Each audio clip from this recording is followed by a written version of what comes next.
Alarm installation MSI 125. Lock. Touch.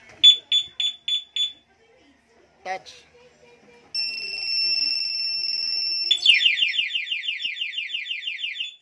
Off. Unlock. Push start.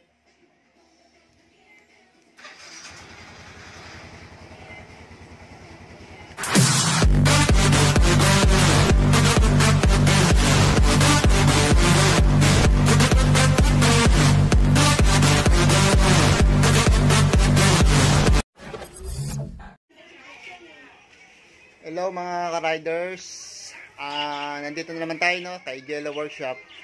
Ang ibibideo natin ngayon, magkakabit tayo ng alarm sa MSI 125 Neosol i 125. Kakabitan natin siya ng two-way alarm Dito papakita natin yung step by step ng connection ng mga wiring ng alarm, kung paano siya ikabit sa ganitong motor. So hindi na natin pagkakahabaan pa ang intro. Umpisahan na natin mga ka-riders.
Ito na yung wire ng ating alarm So ito lang ang ikakabit natin, tapos i-connect na lang natin to sa pinaka module ng alarm.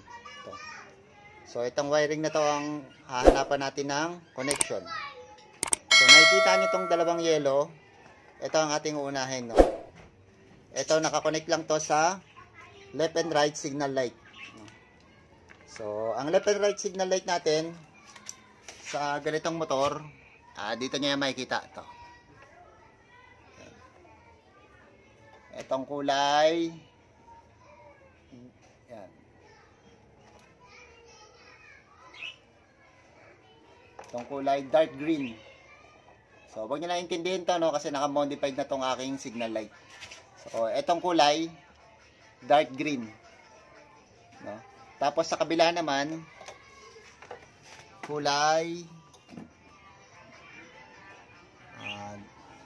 dark brown. Itong dark brown na to. Yan, dark brown na yan. So ayan ang kanyang signal light. Diyan natin itatap yung dalawang yellow.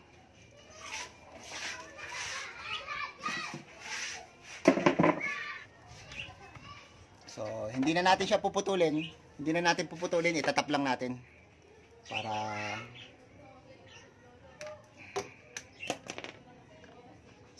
dark brown.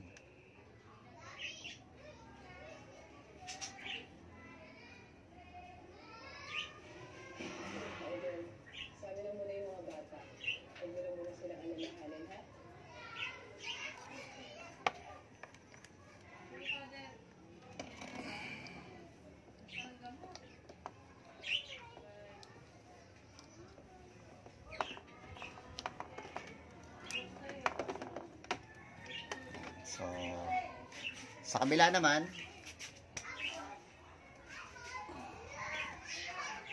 yun dark green.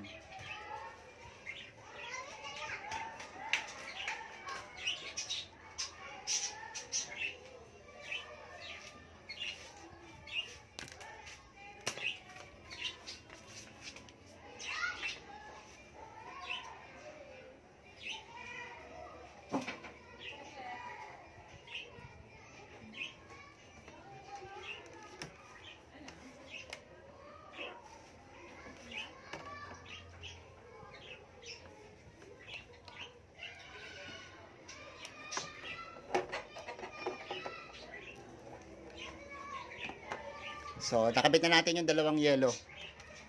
Ah...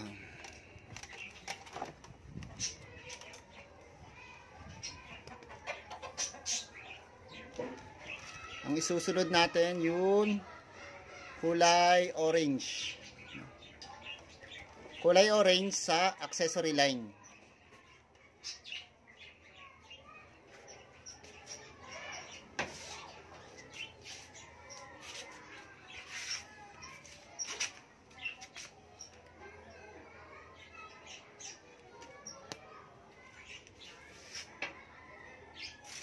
Dito lang natin siya iipit. Nakita nyo tong ating flasher relay. Yung kulay light brown. Diyan natin iipit.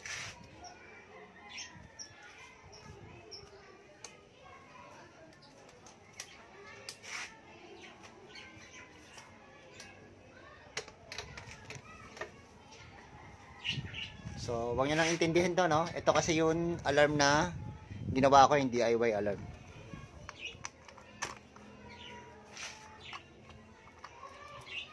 Ito yung kulay. Yan. Focus lang natin. Ito yung kulay brown. Diyan natin iipit. Kulay orange ha. Kulay orange ng alarm.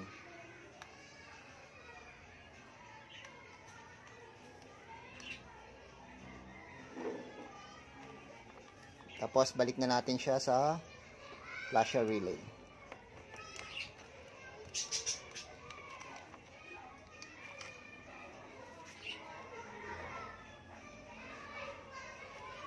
Sunod natin yung kulay blue.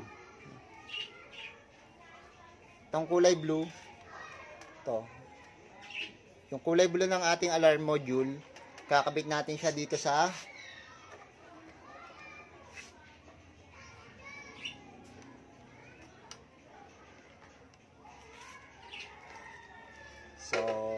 dito sa connection na to. Itong connection ng ating push starter, no? Itong push starter natin, kakabit natin sa kulay. Ito yung kulay blue. Blue na may stripe na white. Ikakabit natin dyan yung plain blue na galing sa ating two-way alarm. Ito sa kulay blue. Ito yung magigsilbing trigger para sa ating push start. No, ipit lang rin natin dyan.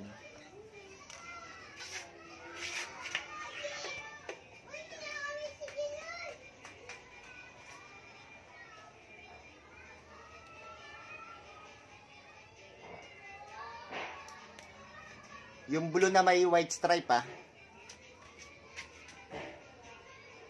Blue na may white stripe.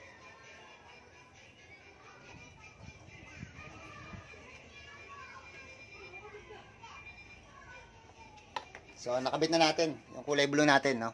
Siya yun sa push start. Ang hindi na lang natin na ikakabit ay yung kulay ng kulay gray, pink, black, red. Etong pink, hindi na natin ikakabit to. Ito na lang, black, red, tsaka gray. Itong black, so sa negative lang to sa battery. Tapos, ipit lang natin sa battery siya. Yung kulay black, negative ng battery. O pwede rin sa body ground. So, ipit lang natin siya sa battery. Kulay black ng two-way alarm, ipit natin sa negative ng battery.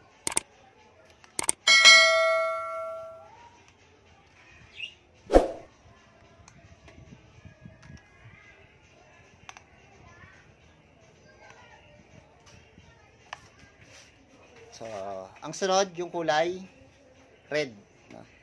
Itong kulay red sa positive naman ng battery. Ipit lang rin natin.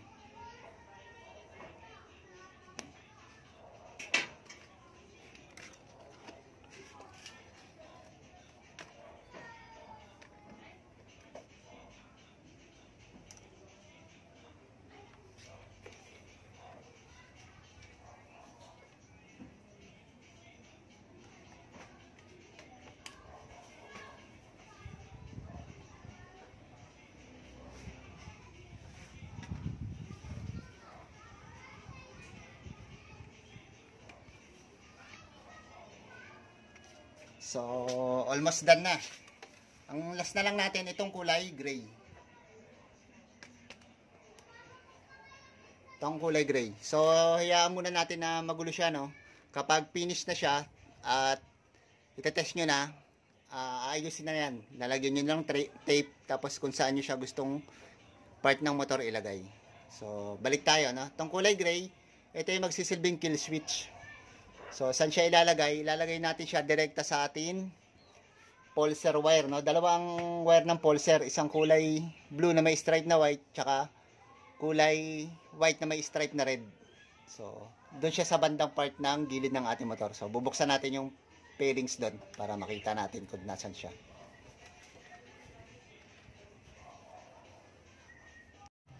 So, dito sa side ng part ng motor nyo, no, dito nyo makikita yung pulser, no? So, yan mga connection na yan. So, tutok lang natin.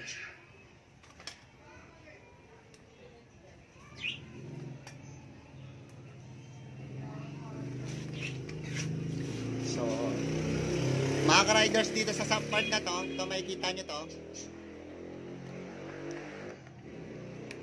So, makikita nyo yan. Itong socket na to, itong white na may stripe na red, tsaka white na may stripe na blue, no? Ayan yung pulser wire nya. So, dito tayo magkoconnect sa kulay white na may stripe na red. Iipit natin dyan yung kulay gray. So, kukuha tayo ng mahabang wire, patatawirin natin dito, no? Patatawirin natin dyan mula sa harap, i-connect natin dito. So, kukuha lang tayo ng wire na mahaba. Kakabit na natin, no? So, ito yung galing sa kulay gray na wire ng two-way alarm natin. Ikakabit natin siya dito sa kulay white na may stripe na red. So, dito. Singit lang natin siya. Siya yung kill switch. So, pag nasupplyan siya ng ground, mamamatay siya. Mag-short kasi siya. So, balik na natin siya dito sa kanyang.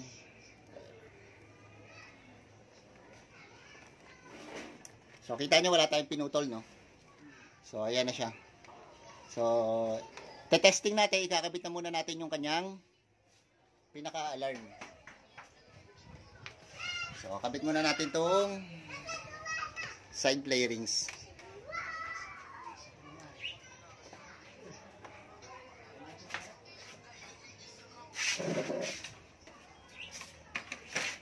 So, ikakabit na natin siya. Na-wire na natin siya. Ikakabit na lang natin tong socket. Dito.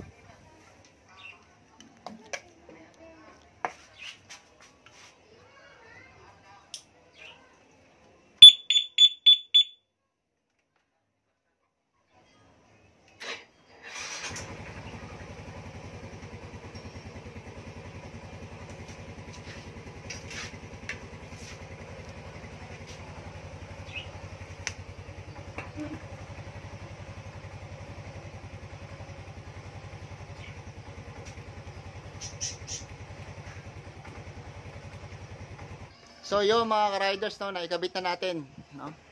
So na-wiring natin, tapos ikakabit na lang natin tong socket, tapos i-place nyo na lang kung saan nyo gustong ilagay ng part ng motor nyo yung pinaka-alarm nyo. So itetest na natin siya sa kanyang remote. Kapag pinindot mo tong lock, so iilaw yan ng isang pindot lang, iilaw siya ng isang blink na ilaw, no? So pindutin natin. Yun. Ibig sabihin nun, nakalock na siya. So, once na magalaw yung motor mo, so, yun. Pag tunog nun, pag ginalaw pa siya ulit, magbabibrate na yung inyong remote. Kasunod nun, mag-a-alarm na yung motor. Yan.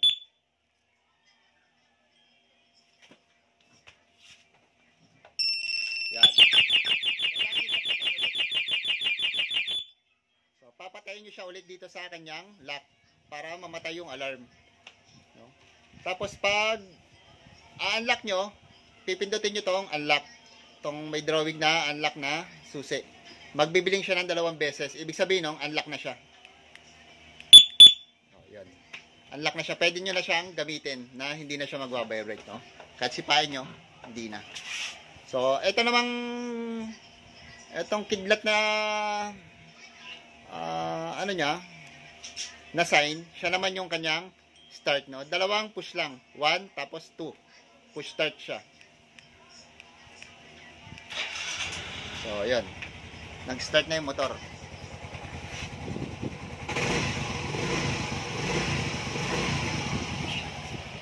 So, yun lang mga ka-riders, no? Mas maganda to, safe siya sa ating motor. No? Tsaka napakalakas ng tunog niya, ng alarm. So, pagpapatay mo siya, long press lang. Long press lang tong unlock or lock. No? Lock natin. Sinipa. Sinipa ulit. Alarm. So, yun lang mga ka-riders. Sana nagustuhan nyo ang ating video. At kung bago ka sa channel na to, huwag mong kakalimutan na mag-like, mag-share, at mag-subscribe kay Jello Workshop. At pahit ng notification bell para sa ating upcoming video o sa mga bagong upload nating video. Yun lang mga ka-riders. Ride set sa atin lahat at ingatan natin ang ating motor. No, magkabit tayo ng ating alarm. So, God bless at mabuhay sa inyong lahat.